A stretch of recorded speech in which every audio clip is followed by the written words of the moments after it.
Sir తర్వాతే greater ఎన్నికలట. GHMC సహా 5 కార్పొరేషన్లు 5 మున్సిపాలిటీల్లో ముగిసిన పాలక వర్గాల గడువు. ఈ ఏడాది చివరిలోనే జరగబోతున్న ఎన్నికలు. అక్టోబర్ 1వ తేదీన తుది ఓటరు జాబితా. సర్కు ముందు జరిగే అవకాశాలు లేనట్టే. అన్నింటికీ ఒకేసారి నోటిఫికేషన్ వచ్చే ఛాన్స్ అట. ఇప్పుడు గ్రేటర్ ఎన్నికల తర్వాత మరి ఎంపీటీసీ జెడ్పీటీసీ కూడా ఇప్పుడు జరిగే అవకాశం లేదు కదా. మరి వాటి సంగతి ఏంది? ఇప్పుడు దానికి సర్కి కూడా ముడిపడి ఉన్నది కదా. ఎందుకంటే అధికారులు కొంతమంది ఆ ప్రక్రియలో భాగస్వాములు అయి ఉన్నారు. జూలైలో ఒక జాబితా వస్తుంది, తుది జాబితా వచ్చేసరికి అక్టోబర్ అవుతుంది. ఇవాళ మనం జూలైలోనే ఉన్నాం, జూన్లోనే ఉన్నాం. ఇంకా జూలై, ఆగస్టు, సెప్టెంబర్, అక్టోబర్ ఇంకా 4 నెలలు ఉన్నది. మరి ఆ 4 నెలల వరకు గ్రేటర్ ఎలక్షన్స్తో పాటు ఇవి కూడా జరిగే అవకాశం లేదా? ఇప్పుడు గ్రేటర్ ఎలక్షన్స్ అంటే దాని ఆ సమయం కూడా అయిపోయింది మొన్నటితోటే, ఫిబ్రవరితోనే మొన్న అయిపోయింది పదవీకాలం. సో ఇప్పుడు 6 నెలలలోపు ఎలక్షన్స్ పెట్టాలా, దాన్ని ఇంకా డిలే చేసే అవకాశం ఉంది. ఇప్పుడు అంటున్నారు ఈ తుది జాబితా ఏదైతే ఓటర్ లిస్ట్ ప్రక్షాళన ఏదైతే ఉందో అది అయిపోయే నాటికి, తుది ఓటర్ జాబితా లిస్ట్ అయ్యే నాటికి అక్టోబర్ 1 అవుతుంది. సో అక్టోబర్ 1 తర్వాత తుది జాబితా వచ్చిన తర్వాతనే ఎలక్షన్లకు పోయే అవకాశం ఉందట.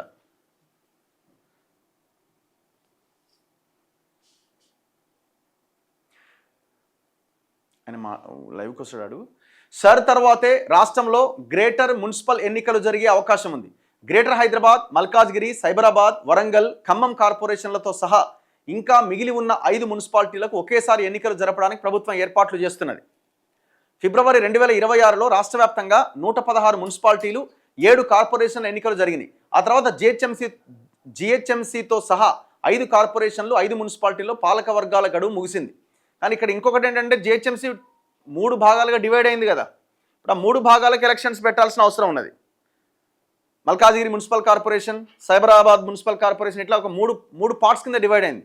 ఇప్పుడు జిహెచ్ఎంసీ ఎలక్షన్లు అంటే ఈ 3 కార్పొరేషన్లకు ఎలక్షన్లు జరగాలి. మరి 3 ఒకేసారి పెడతాడా?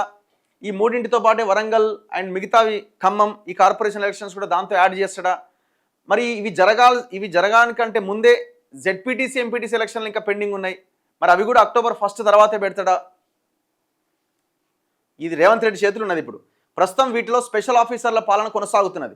స్పెషల్ ఇంటెన్సివ్ రివిజన్ అంటే సర్ అనే ప్రక్రియ పూర్తయిన తర్వాత అక్టోబర్ 1వ తేదీన తుది ఓటర్ల జాబితా విడుదలవుతుంది. ఆ ఓటర్ల జాబితా ఆధారంగా డివిజన్లు, వార్డులు విభజించి ఈ ఏడాది చివరిలోనే మున్సిపల్ ఎన్నికలు నిర్వహించడానికి ఏర్పాట్లు జరుగుతున్నాయి. సర్కు ముందు ఎన్నికలు జరిగే అవకాశాలు లేనట్లే అని ఆ శాఖ ఆఫీసర్లు చెబుతున్నారు.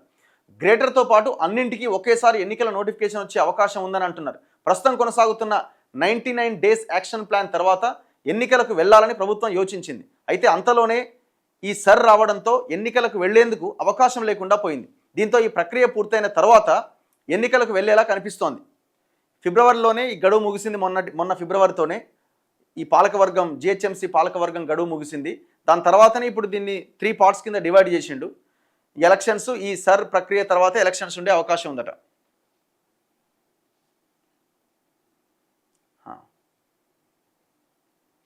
సర్ పూర్తయిన వెంటనే రిజర్వేషన్లు కూడా ఖరారైతాయట. ఎన్నికలు జరగాల్సిన 5 గ్రేటర్ కార్పొరేషన్లు, 5 మున్సిపాలిటీల ఓటర్ల జాబితా ఆధారంగా డివిజన్లు, వార్డుల రిజర్వేషన్లు ఖరారు చేస్తారట.